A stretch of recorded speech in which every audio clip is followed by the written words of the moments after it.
Welcome back. Yeah, man, how you doing? You good? I know you like that. I know you like that. How long you been back, man? Hey there, welcome back, AFL, and welcome to the start of a new season. I am your commissioner, and I'm coming to you pre-recorded from my Irvine, California studios, just a little outside Los Angeles. Let's jump right into some off-season news. Both the Rams and team owner Sean Kanawati moved to the Los Angeles area.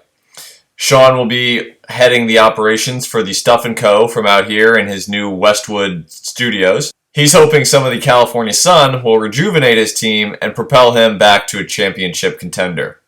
Also back in the LA area is NA team owner, or previous team owner, Chase Bernetich. In an unprecedented move, he turned day-to-day operations of his team over to his younger and more mentally stable brother, Luke. Luke will be managing the team out of the Philadelphia offices this season.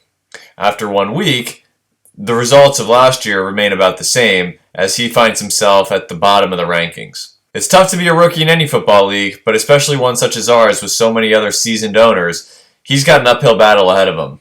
Speaking of homeless people, the freshman slayer, although not homeless, has been seen around town rocking a homeless-style look inspired by Tom Hanks' character in the movie Castaway. He's been virtually unrecognizable at team owner meetings this offseason, and there's talk around the league that his new look may be affecting his play on the field. You know what they say, you look good, you play good. And his team through week 1 looks about as good as his hair, as he finds himself in an 0-1 hole early. And speaking of teams that don't look good, let's talk about the Burley Gentlemen for a second. A very storied franchise in the history of our league is now struggling for the second year in a row. He implemented an interesting strategy during the draft this year, not taking a quarterback until the 14th round, in which he chose Robert Griffin III. He also picked up Tony Romo. However, Romo was hurt before the season started, and Griffin is on the IR after just 3.5 quarters of play. He now looks to Joe Flacco to save his franchise. I gotta give him credit for his vote of confidence. He's got to be the only person not on the Ravens payroll that still thinks Joe Flacco is an elite quarterback. We'll monitor the situation moving forward and see how it turns out. As we work our way up the standings, Adam and I find ourselves at the top of the league, thanks in large part to the play of Ben Roethlisberger and Antonio Brown.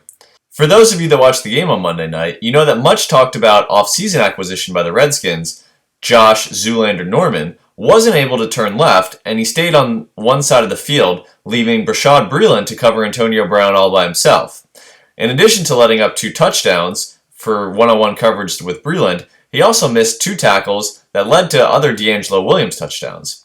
When asked about the situation after the game, Redskins head coach Jay Gruden said, and I quote, "You guys saw the same tape that I did. It went about as well as John Mark taking the SATs." And speaking of Mosquito John, our My Fridge Rental quote of the week comes to you from the man himself. While discussing Cam Newton's physical stature, he said, quote, "His cock has biceps."